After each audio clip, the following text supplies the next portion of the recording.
போல் பாக்கிய செல்வம் புவியில் இல்லையே. புவி நிரம்ப பொன் தந்தாலும் இப்பளிக்கு ஈடில்லையே.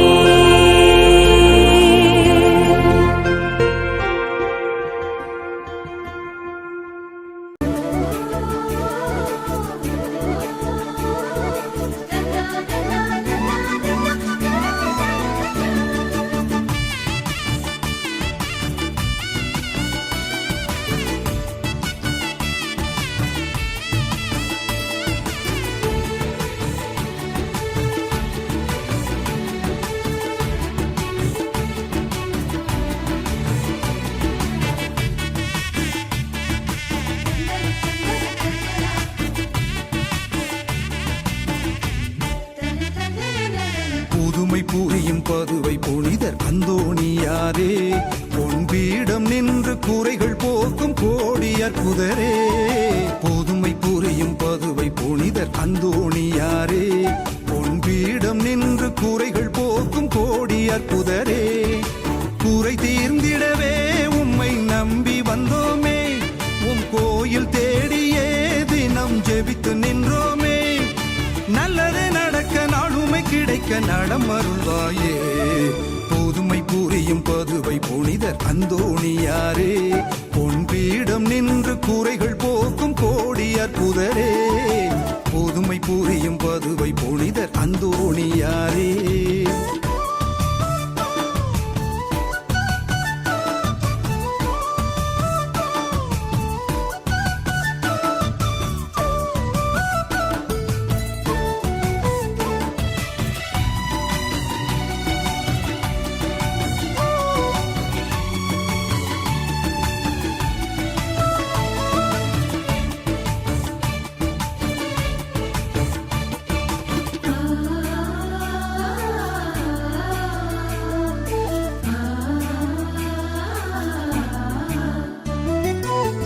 விவிலியம் கையிலேந்தி சிலுவையை கரத்தில் தாங்கி, விவிலியம் கையிலேந்தி சிலுவையை கரத்தில் தாங்கி, இறைவனின் வார்த்தையாலே தீமை வென்றவரே, எம்மை தேற்ற வந்தவரே.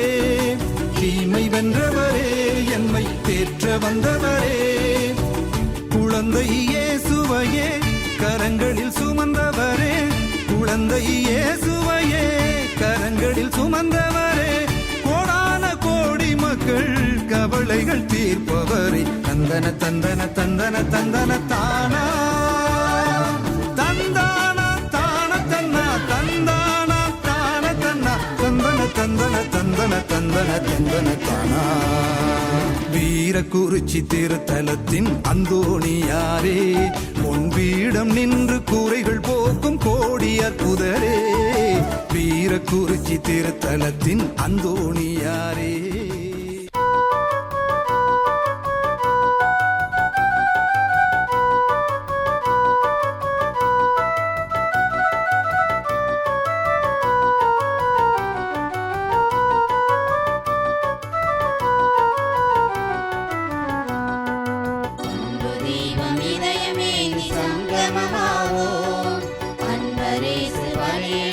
சரித்திரமாவோம், அன்பு தெய்வம் இதயமே நீ சங்கமமாவோம். அன்பரேசு வரையிணைந்து சரித்திரமாவோம். அருள்நதி பாயும் இந்த திருப்பலிதனிலே அரும்பெரும் பலியாய் நமது தியாக பணிகளை அத்தனை பூவை அர்ப்பணமாகி அத்தனை காணுவோம். அன்பு தெய்வம் இதயமே நீ சங்கமமாவோம்.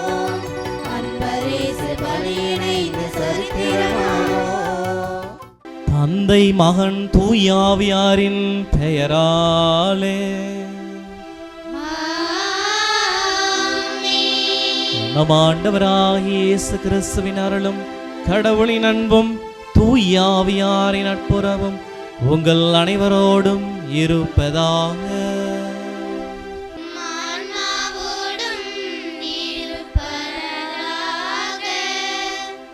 திருப்பலி முன்னுரை.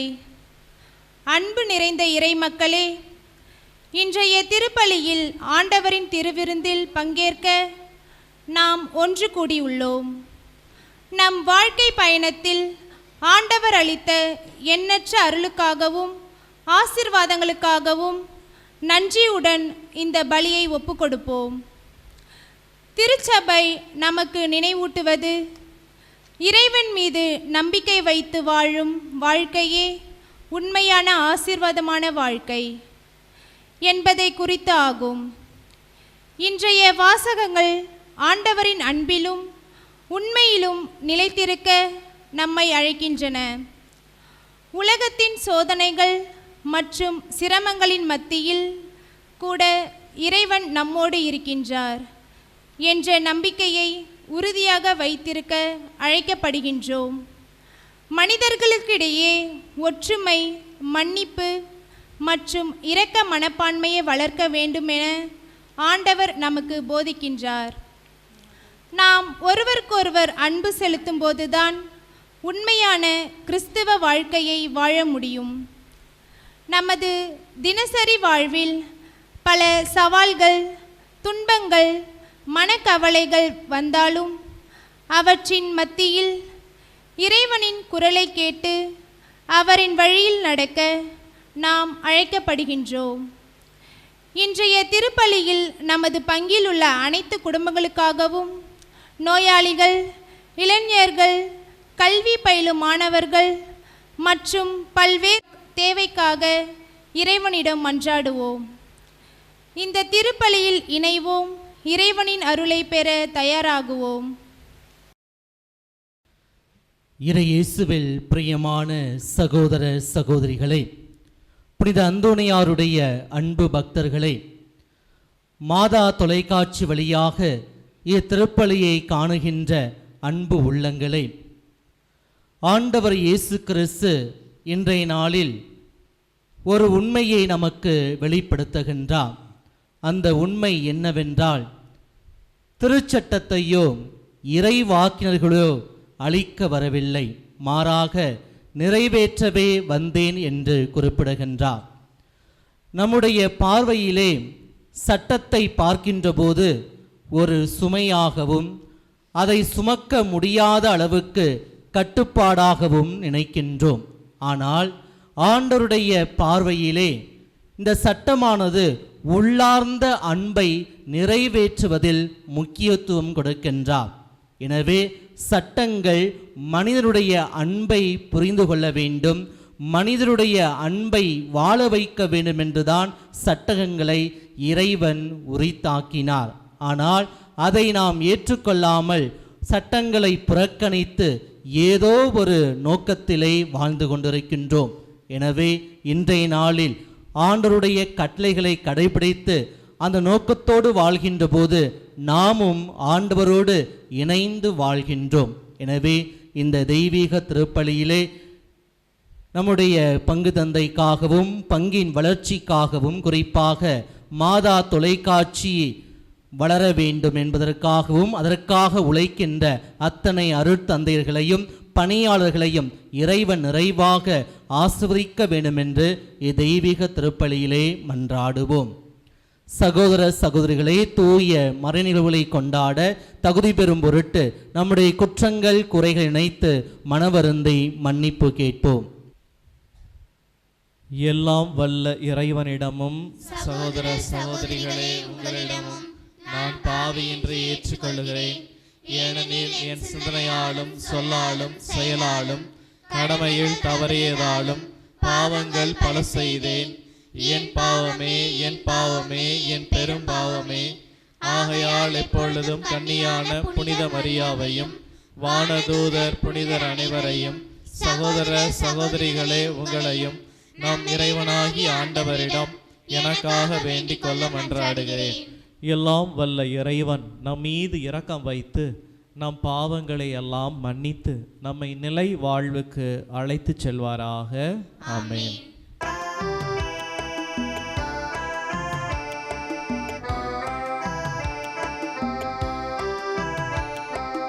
ஆண்டவரே, ஆண்டவரே, இரக்கமாயிரும்.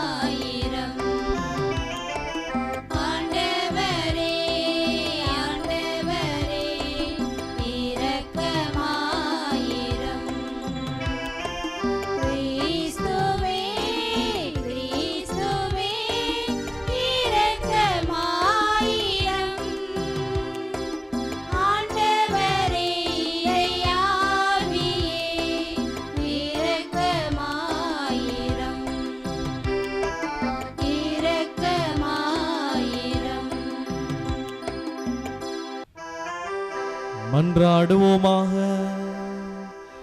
இறைவா, நன்மையானவை அனைத்தும் உம்மிடமிருந்தே வருகின்றன. இவ்வாறு உமது ஏவுதலினால் நாங்கள் சரியானவற்றை உணரவும் உமது வழிநடத்துதல் அவற்றையே நாங்கள் நிறைவேற்றவும் உம்மை வேண்டுவோருக்கு கனிவுடன் அருள்வீராக. உம்மோடு தூயாவியாரின் ஒன்றிப்பில் இறைவனாய் என்றென்றும் வாழ்ந்து ஆட்சி செய்கின்ற அவர் வழியாக உம்மை மன்றாடுகின்றோம்.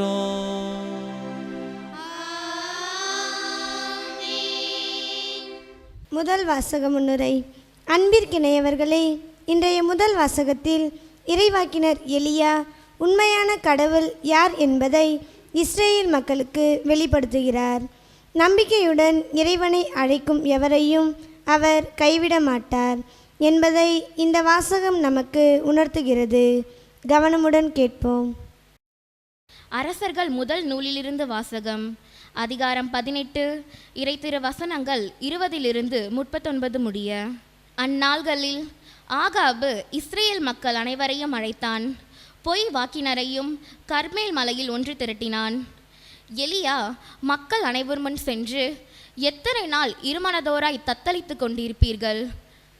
ஆண்டவர்தாம் கடவுள் என்றால் அவரை பின்பற்றுங்கள், பாகால்தான் என்றால் அவன் பின்னே செல்லுங்கள். அப்பொழுது எலியா மக்களிடம், ஆண்டவரின் திருவாக்கினருள் நான் ஒருவன்தான் என்று இருக்கின்றேன். பாகாலின் பொய் வாக்கினரோ 450 பேர் இருக்கின்றனர். 2 காளைகளை எங்களிடம் கொண்டு வாருங்கள். அவர்கள் ஒரு காளையை தேர்ந்தெடுத்து அதை துண்டு துண்டாக வெட்டி விறகின் மேல் வைக்கட்டும், ஆனால் நெருப்பு வைக்கலாகாது. மற்ற காளையை நான் தயார் செய்து விறகின் மேல் வைப்பேன், நானும் நெருப்பு வைக்க மாட்டேன். நீங்கள் உங்கள் தெய்வத்தின் பெயரை சொல்லி அழையுங்கள், நானோ ஆண்டவரின் பெயரை சொல்லி அழைப்பேன். அதற்கு நெருப்பு மூலம் பதிலளிக்கும் கடவுளே உண்மை கடவுள் என்றார். மக்கள் அனைவரும் பதில் மொழியாக, நீர் சொல்வது சரியே என்றனர். பிறகு எலியா பாகாலின் பொய் வாக்கினர்களிடம், நீங்கள் அதிகம் பேராயிருப்பதால் முதலில் நீங்கள் ஒரு காளையை தேர்ந்தெடுத்து தயார் செய்யுங்கள், ஆனால் நெருப்பு மூட்டாதீர்கள் என்றார்.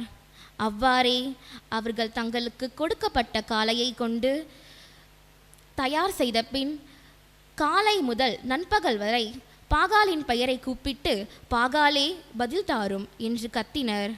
ஆனால் எக்குரலும் கேட்கவில்லை, எப்பதிலும் வரவில்லை.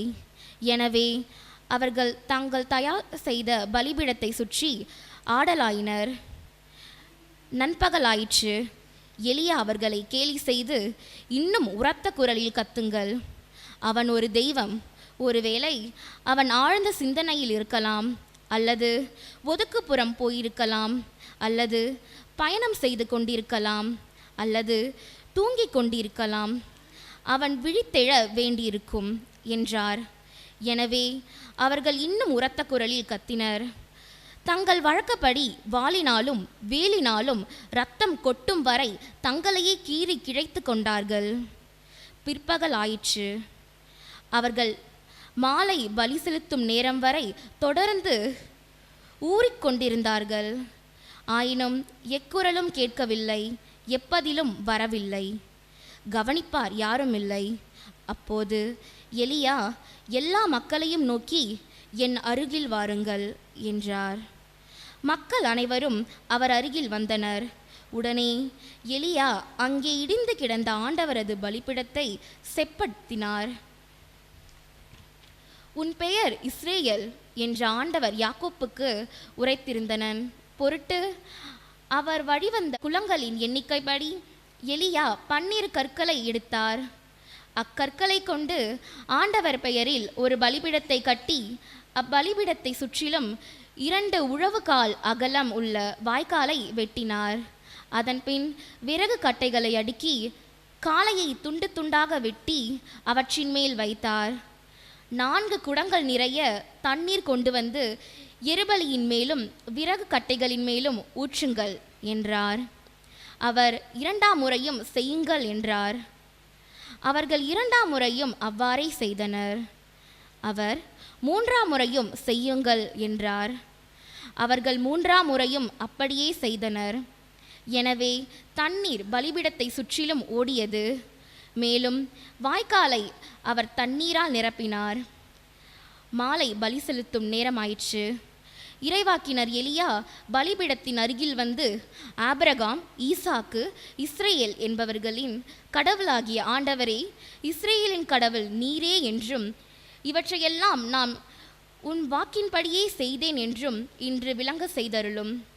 நீரே கடவுளாகிய ஆண்டவர் என்றும், நீரே இம்மக்களின் மனதை மீண்டும் மாற்றுவீர் என்றும் இம்மக்கள் அறியும்படி எனக்கு பதில் தாரும்.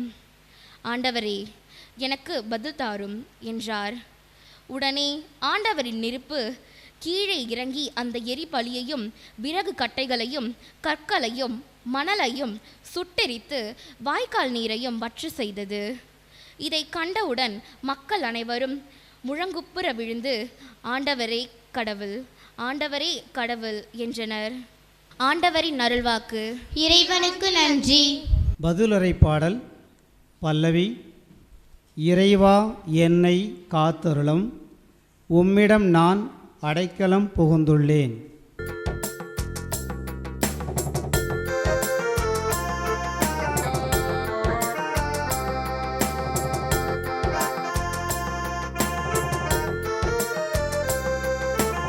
இறைவா என்னை காத்தருளும், உம்மிடம் நான் அடைக்கலம் புகுந்துள்ளேன். இறைவா என்னை காத்தருளும், உம்மிடம் நான் அடைக்கலம் புகுந்துள்ளேன். இறைவா என்னை காத்தருளும்.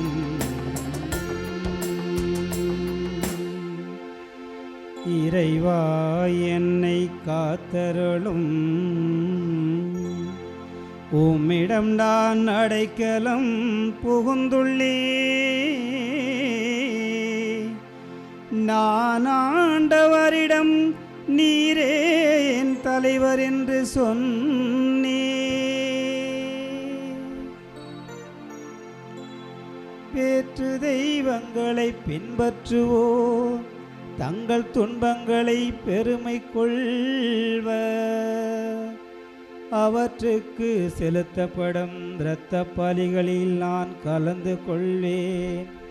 அவற்றின் பெயரை கூட நாவினால் உச்சரியே.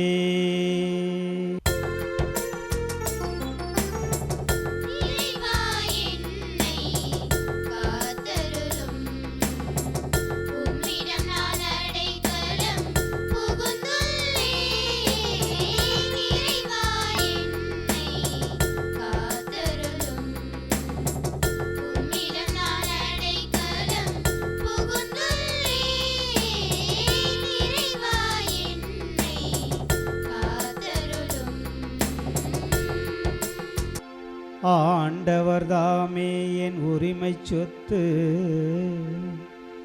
அவரே என் கிண்ணம். எனக்குரிய பங்கை காப்பவரும் அவரே.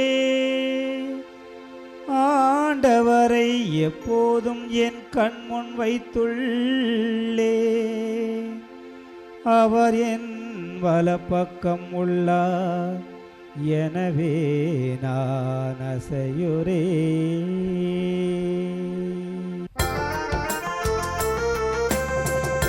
இறைவா என்னை காத்தருளும், உம்மிடம் நான் அடைக்கலம் புகுந்துள்ளேன். இறைவா என்னை காத்தருளும், உம்மிடம் நான் அடைக்கலம்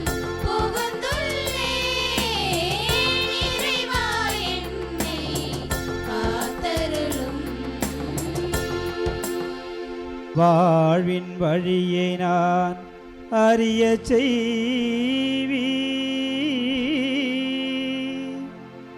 உமது முன்னிலையில் எனக்கு நிறைவான மகிழ்ச்சி உண்டு. உமது வலப்பக்கத்தில் எப்போதும் பேரின்பம் உண்டு. உமது வலப்பக்கத்தில் எப்போதும் பேரின்பம் உண்டு.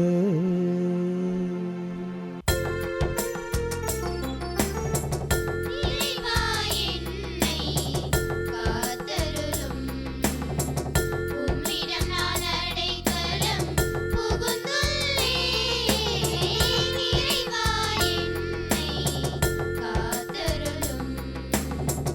உம்மிடம் நான் அடைக்கலம் புகுந்துள்ளேன். இறைவா என்னை காத்தருளும்.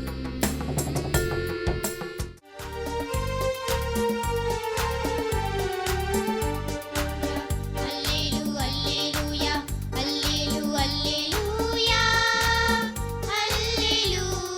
அல்லேலூயா அல்லேலூயா அல்லேலூயா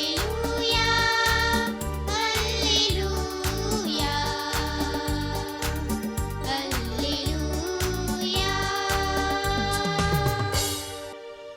ஆண்டவரே, உம் வழிகளை எனக்கு கற்பித்தருளும். உமது உண்மை நெறியில் என்னை நடத்தி எனக்கு கற்பித்தருளும். அல்லேலூயா. அல்லேலூயா அல்லேலூயா அல்லேலூயா அல்லேலூயா அல்லேலூயா அல்லேலூயா அல்லேலூயா அல்லேலூயா அல்லேலூயா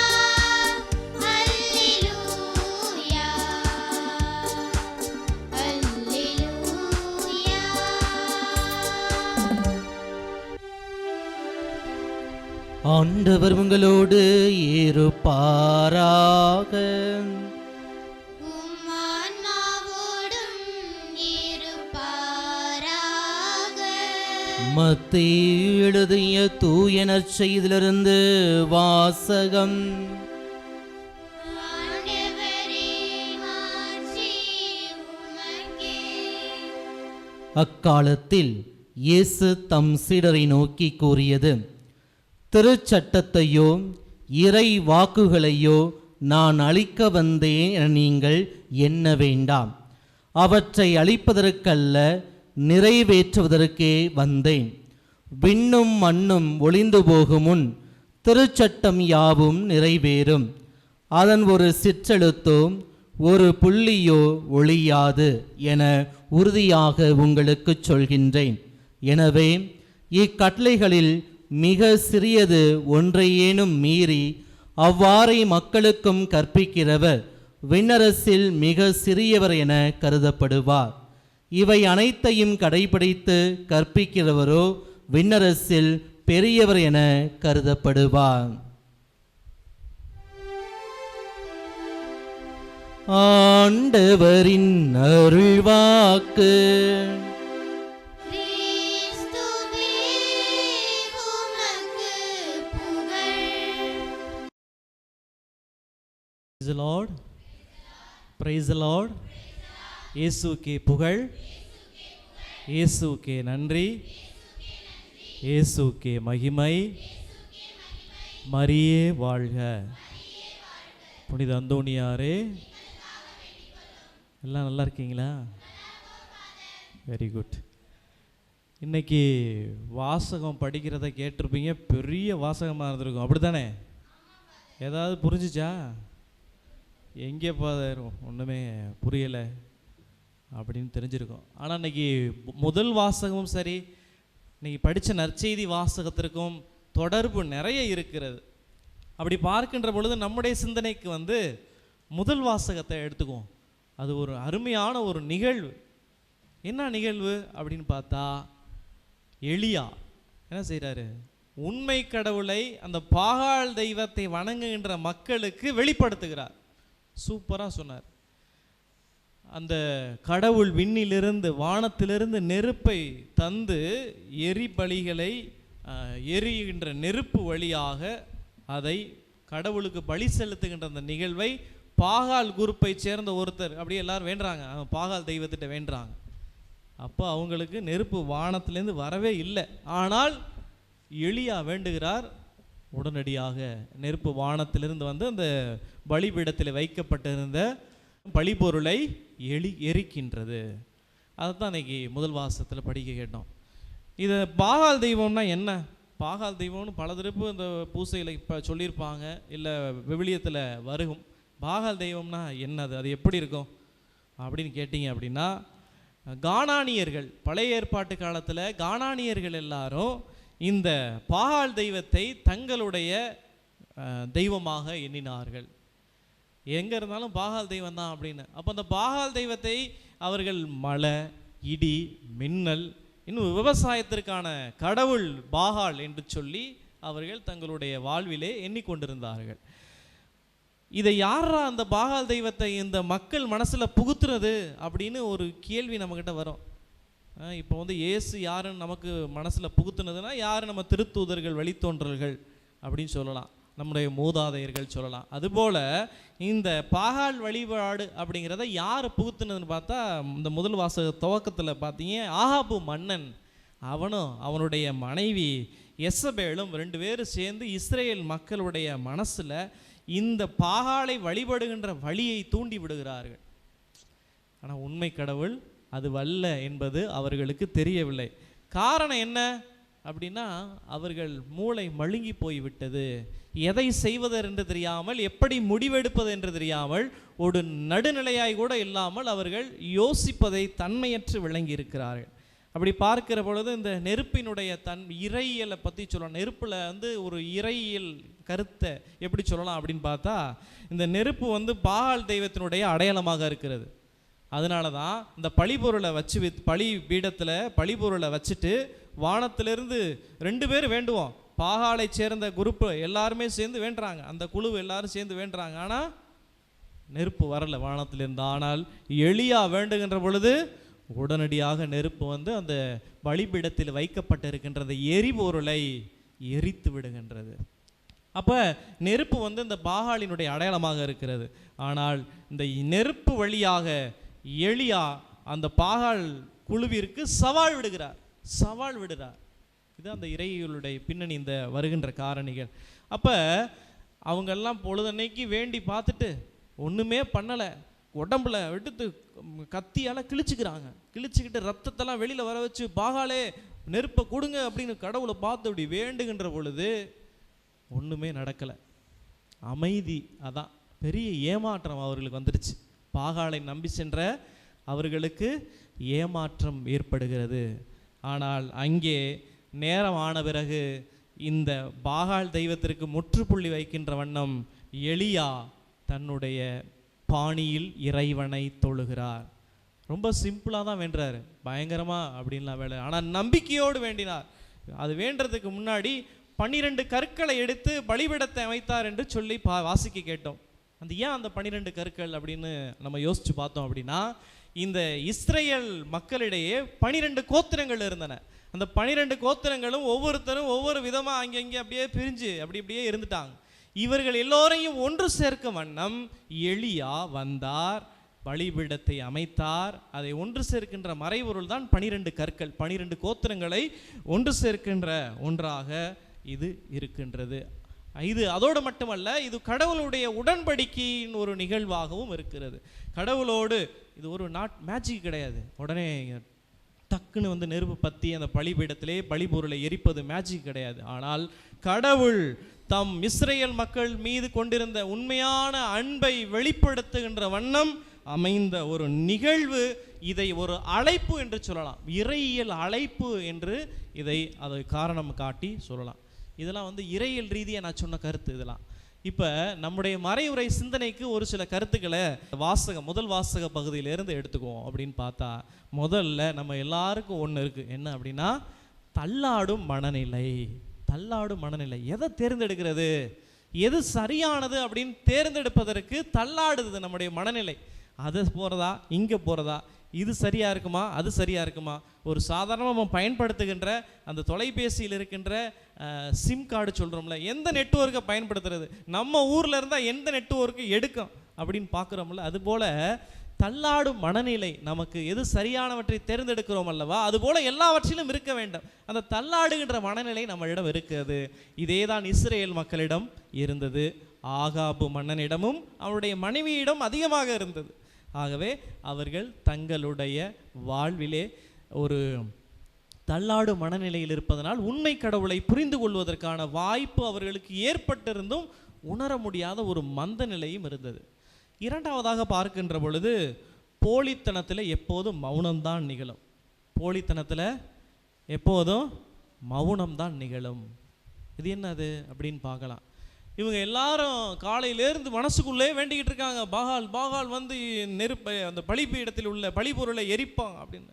ஆனால் எல்லாம் அப்படியே வேண்டி கொண்டு இருக்கின்ற பொழுது அது பார்த்தீங்க அப்படின்னா ஒன்றும் ஏகலை, அப்படியே அமைதியாக இருக்கிறதுனால அவர்கள் ஏமாற்றப்படுகிறார்கள். அது அமைதி, உண்மை கடவுள் இல்லை என்று தெரிந்ததனால் அவர்கள் ஏமாற்றப்படுகிறார்கள். மூன்றாவதாக அதில் பார்க்கின்ற பொழுது நம்முடைய எலியா நம்பிக்கையை துணிச்சலோடு சொல்லுகிறார். நம்பிக்கையை, துணிச்சலான ஒரு நம்பிக்கை இருக்குது அவருக்கு. என்னன்னா, இப்போ பாருங்க, உண்மை கடவுள் யார் என்று நிரூபிக்கிறேன் என்று சொல்லி அவர்களை அருமையாக சொல்லுவார். வாசிக்கிறப்ப கேட்டதுன்னா தெரியும், உங்கள் கடவுள் வந்து தூங்கிக்கிட்டு இருக்கலாம், இல்லை எங்கேயாவது பயணம் போய்கிட்டு இருக்கலாம், இல்லை எதையாவது சிந்திச்சுக்கிட்டு இருக்கலாம் அப்படின்னு எதையாவது சொல்லி இவர் நல்லா சூப்பராக சொல்லுவார் எலியா. சொல்லி அவர்களுக்கு அதன் பிறகு துணிச்சலோடு தன்னுடைய நம்பிக்கையை எடுத்துரைக்கிறதை நாம் பார்க்க முடிகிறது. அடுத்ததாக எலியா வேண்டுகின்ற வேண்டுதலுக்கு, சாதாரண எளிய ஜெபத்திற்கு கடவுள் பதில் தருகிறார். எளிய ஜெபத்திற்கு பதில் தருகிறார். அதோடு மட்டுமல்ல, நாம் வாழும் இறைவன் நம்மோடு இருக்கிறார், நாம் கூப்பிட்ட குரல் தூரத்தில் தான் இருக்கிறார் அப்படிங்கிறத எலியா, விண்ணகத்திலிருந்து நெருப்பு வந்துச்சுன்னு சொல்கிறோம், ஆனால் கூப்பிடுகின்ற தூரத்தில் கடவுள் இருக்கிறார் என்று இந்த நாளிலே நாம் புரிந்து கொள்ளலாம். நம்முடைய வாழ்க்கையிலே ஒரு படகுல எல்லாரும் போய்கிட்டு இருக்கிற போது அந்த கப்பல் ஓட்டுகின்ற அந்த மாலுமி என்ன செய்கிறாரு, கடலிலே ஒரு படகிலே ஒரு சிறிய ஓட்டை, அந்த ஓட்டையை பார்த்து விட்டு சிறிய ஓட்டை தானே என்று விட்டு அவர் கடந்து சென்று கப்பலிலே பயணிக்கிறார். ஆனால் கொஞ்சம் நேரமான பிறகு, ஒரு 4 மணி நேரம் 5 மணி நேரம் ஆன பிறகு பார்க்கின்ற பொழுது சிறிய துவாரத்தின் வழியாக தண்ணீர் முழுவதும் நிறைந்து விட்டது, கப்பலிலே நிறைந்து விட்டது. அப்போது தான் நம்முடைய வாழ்க்கையிலும் இது போல தான், ஒரு சின்ன பாவம் தானே அப்படின்னு விட்டுட்டோம் அப்படின்னா நம்ம அந்த பாவத்திலே மூழ்கி விடுவோம், அறியாமையில் மூட நம்பிக்கையில் மூழ்கி விடுவோம். அதிலிருந்து வெளிவருவதற்கு நமக்கு துணிச்சலான பல பலிபீடங்களை கட்ட வேண்டும். அதுபோல நம்முடைய குரலுக்கு செவிமடுக்கிறார் என்ற எண்ணம் நமக்கு வேண்டும், துணிச்சலான நம்பிக்கை வேண்டும். அதை இந்த நாளிலே வரம் வேண்டுவோம். அப்படி நாம் செய்கின்ற பொழுது, நற்செய்தியிலே சொல்லுகின்ற பொழுது போல, திருச்சட்டத்தில் சிறியது ஒன்றையேனும் நிறைவேற்றுகின்ற பொழுது அவர் விண்ணரசில் மிகப்பெரியவராகிறார் என்றதை நாம் இன்றைய நாளிலே கவனிக்க முடிகிறது. ஆம், இறையேசுவில் அன்புக்குரியவர்களே, நம்முடைய வாழ்க்கையிலே இதை கடவுளிடம் நம்முடைய வாழ்வில் தீர்க்கமான முடிவெடுக்கவும், போலியானதை வெட்டு செல்லவும், குடும்பத்தில் பல பலிபீடங்களை கடவுள் வந்து அந்த பலியை ஏற்கிற அளவிற்கு பலிபீடங்களை நம்முடைய வாழ்க்கையிலே கட்டி எழுப்புவோம். நல்லாய் நேசு என்னென்று வாழ்த்து பெறுவாராக. அன்புமிக்கவர்களே, கேளுங்கள் உங்களுக்கு கொடுக்கப்படும் என்று சொன்ன ஆண்டவர், இதோ என் பெயரால் நீங்கள் எதையெல்லாம் கேட்பீர்களோ அதையெல்லாம் நான் உங்களுக்கு தருவேன் என்று சொன்ன ஆண்டவர், இந்த நாளிலே சிறப்பாக நம்முடைய மன்றாட்டுக்களுக்காக அவர் நம்முடைய எண்ணங்களையும் ஏக்கங்களையும் அவர் அறிய நம்மிலிருந்து கேட்க ஆசைப்படுகிறார். ஆகவே நம்முடைய மன்றாட்டுக்களையும் விண்ணப்பங்களையும் அவரின் திருப்பாதம் சமர்ப்பித்து வேண்டுவோம்.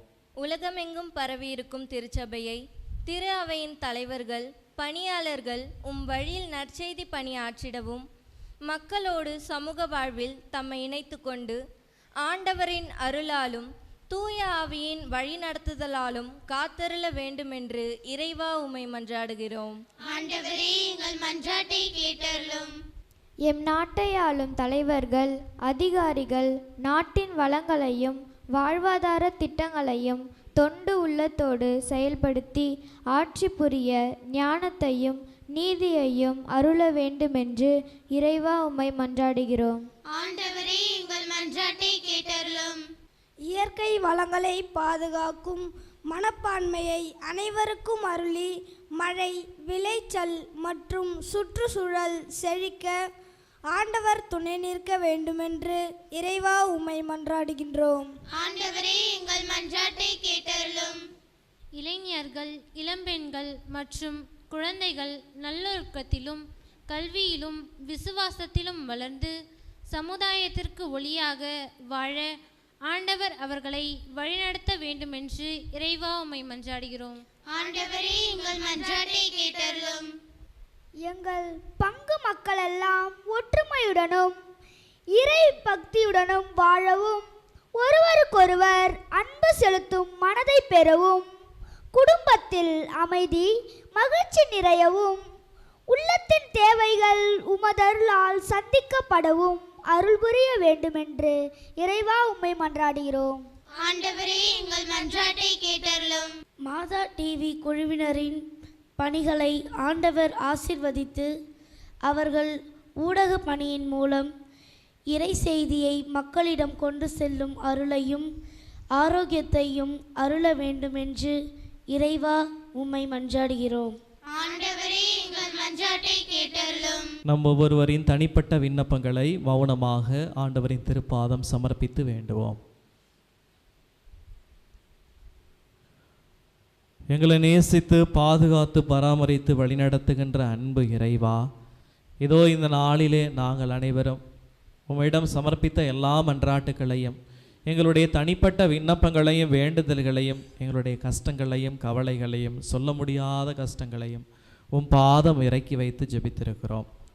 நீரே எங்கள் அனைவருக்கும் எங்கள் வாழ்வுக்கு வழியாகவும் துணையாகவும் எங்களுக்கு தேவையான வரங்களையும் கொடைகளையும் வாரி வழங்கி எங்கள் வாழ்வை வளப்படுத்தவும் மகிழ்ச்சிப்படுத்தவும் சுகப்படுத்தவும் செய்தருள எங்கள் ஆண்டவராகிய கிறிஸ்து வழியாக உம்மை மன்றாடுகின்றோம். ஆமென்.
அன்புமிக்க சகோதர சகோதரிகளே, நாம் அனைவரும் இணைந்து ஒப்பு கொடுக்கின்ற இந்த கல்வாரி தெய்வீக நினைவு பலி எல்லாம் வல்ல தந்தையாகி இறைவனுக்கு ஏற்றதாகும்படி மன்றாடுங்கள்.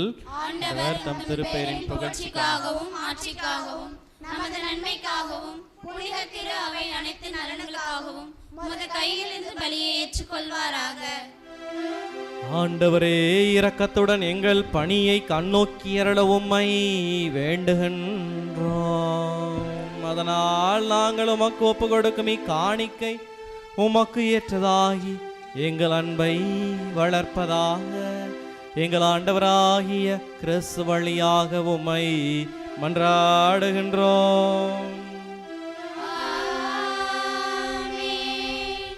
ஆண்டவர் உங்களோடு இருப்பாராக. உம் ஆன்மாவோடும் இதயங்களை மேலே எழுப்புங்கள்.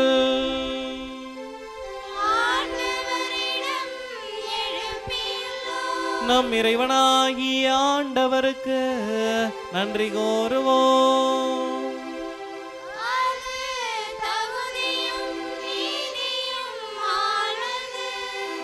ஆண்டவரே, தூயவரான தந்தையே,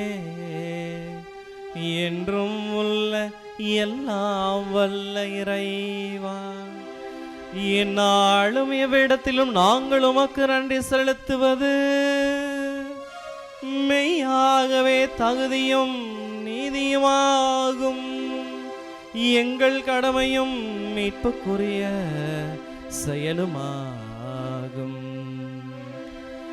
ஏனெனில் எங்கள் புகழுரை உமக்கு தேவை அன்று, ஆயினும் நாங்கள் உமக்கு நன்றி செலுத்துவது உமது அருள் கொடையாளே. நாங்கள் உம்மை புகழ்ந்துரைப்பது உமது மாட்சியை மிகுதிப்படுத்தாது எனினும் எங்கள் ஆண்டவராகிய கிறிஸ்து வழியாக நாங்கள் மீட்பு அடைய பயன்படுகின்றது. ஆகவே வானதூத திரளோடு ஒன்று சேர்ந்து நாங்களும் உம்மை புகழ்ந்தேத்தி மகிழ்ச்சியுடன் அறிக்கையிட்டு பாடுவதாவது:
ஆண்டவரே, நீர் மெய்யாகவே தூயவர், தூய்மை அனைத்திற்கும் ஊற்று. ஆகவே உம்முடைய ஆவியை பொழிந்து இக்காணிக்கைகளை தூய்மைப்படுத்த உம்மை வேண்டுகிறோம். இவ்வாறு எங்கள் ஆண்டவர் இயேசு கிறிஸ்துவின் உடலாகவும் இரத்தமாகவும் எங்களுக்கு இவை மாறுவனவாக. அவர் பாடுபட உளம் கனிந்து தம்மை கையளித்த போது அப்பத்தை எடுத்து நன்றி செலுத்தி அதை பிட்டு தாம் சீடருக்கு அளித்து அவர் கூறியதாவது: அனைவரும் இதிலிருந்து பெற்று உண்ணுங்கள், ஏனெனில் இது உங்களுக்காக கையளிக்கப்படும் என் உடல்.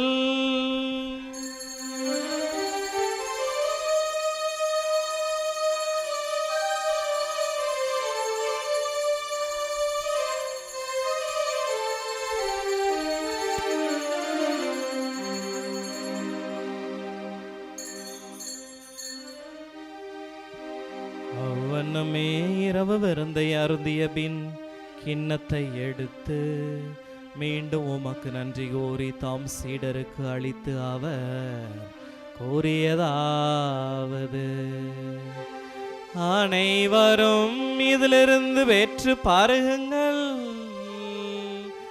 ஏனெனில் புதிய நிலையான உடன்படிக்கைக்குரிய என் இரத்தத்தின் கிண்ணம்.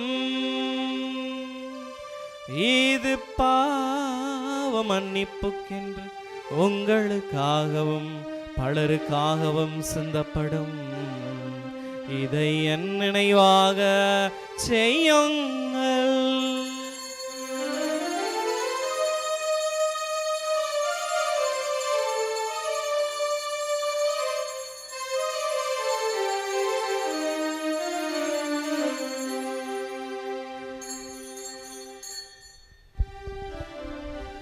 நம்பிக்கையின் மறைபொருள்.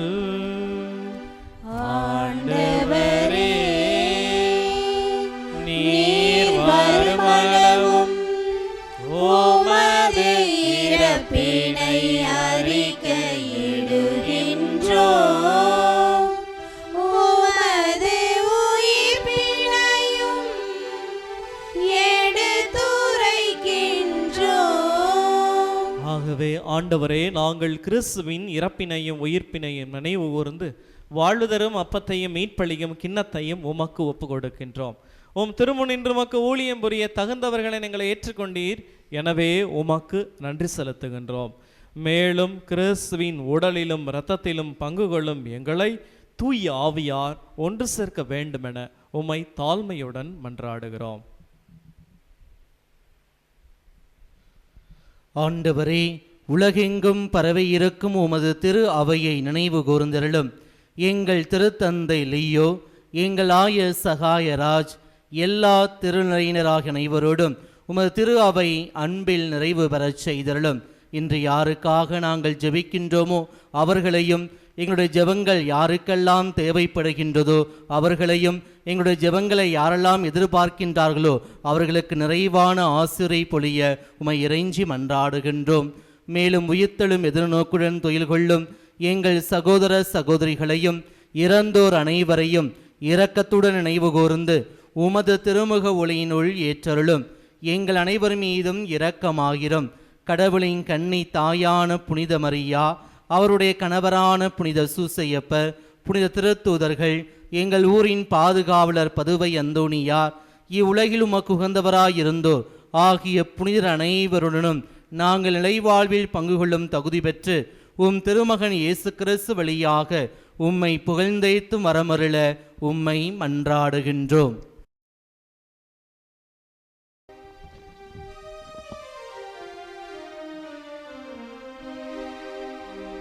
இவர் வழியாக இவரோடு இவரில் எல்லாம் வல்ல இறைவனாகிய தந்தையே,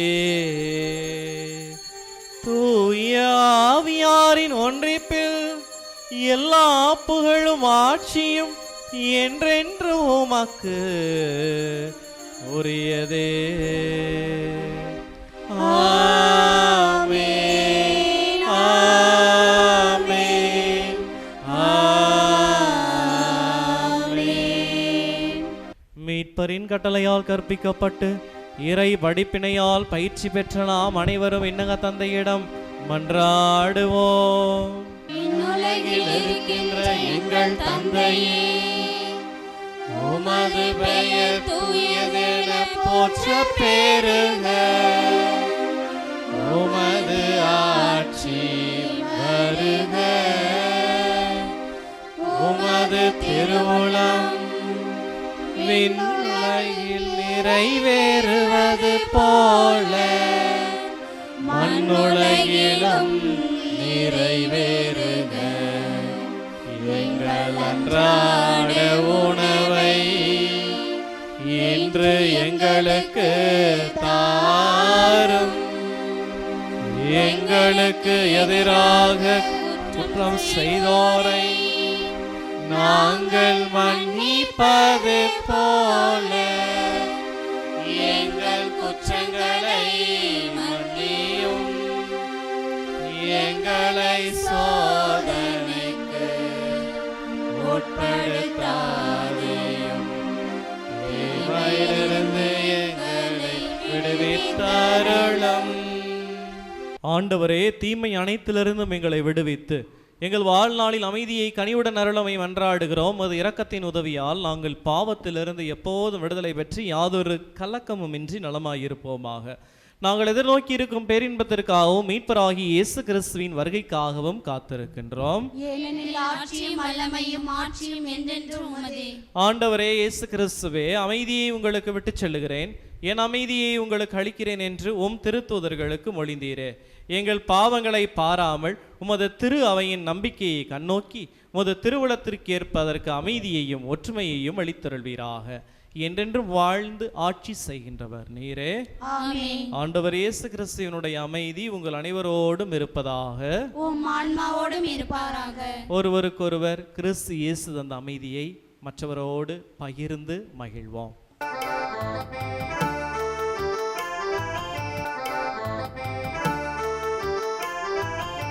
உலகின் பாவம் போக்கும் இறைவனின் செம்மறியே, எம்மேல் இரக்கமையும். உலகின் பாவம் போக்கும் இறைவனின் செம்மறியே, எம்மேல் இரக்கமையும். உலகின் பாவம் போக்கும் இறைவனின் செம்மறியே, எமக்கு அமைதி அருளும், எமக்கு அமைதி அருளும். இதோ இறைவனின் செம்மறி, இவரே உலகின் பாவங்களை போக்குகிறவர். இவர் தருகின்ற அந்த அன்பு விருந்திற்கு அழைக்கப்பெற்ற நாம் அனைவரும் பெயர் பெற்றோர். ஆண்டவரே, நீர் என் இல்லத்தில் எழுந்தருளி வர நான் தகுதியற்றவள். ஆனால் ஒரு வார்த்தை மட்டும் சொல்லியருளும், எனது ஆன்மா நலமடையும்.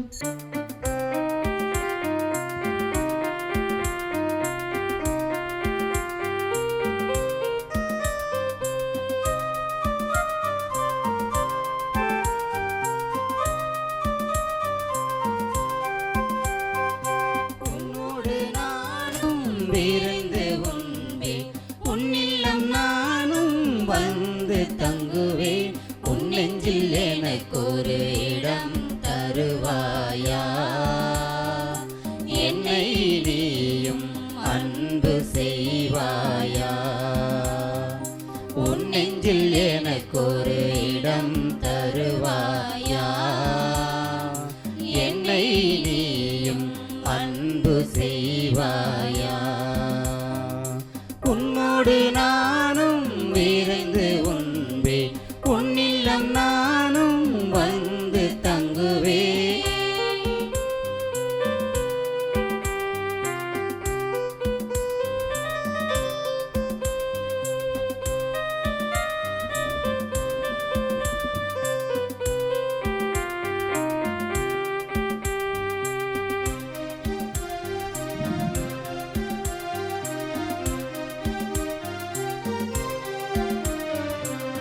மனம் உனை நான் கேட்க என்றும் தகுதி நான் இழந்தே,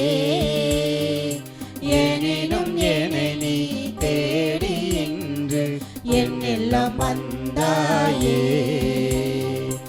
என் மனம் உனை நான் கேட்க என்றும் தகுதி நான் இழந்தே,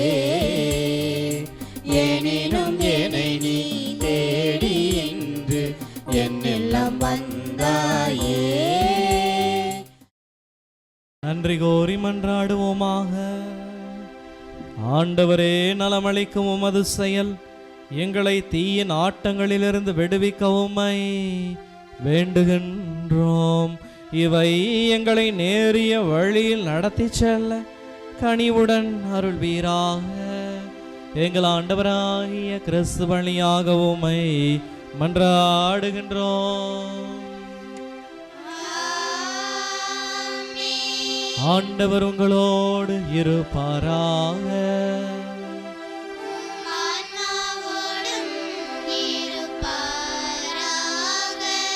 எல்லாம் வல்ல இறைவன் தந்தை, மகன், தூய ஆவியார் உங்கள் அனைவரையும் நிறைவாக ஆசீர்வதிப்பாராக.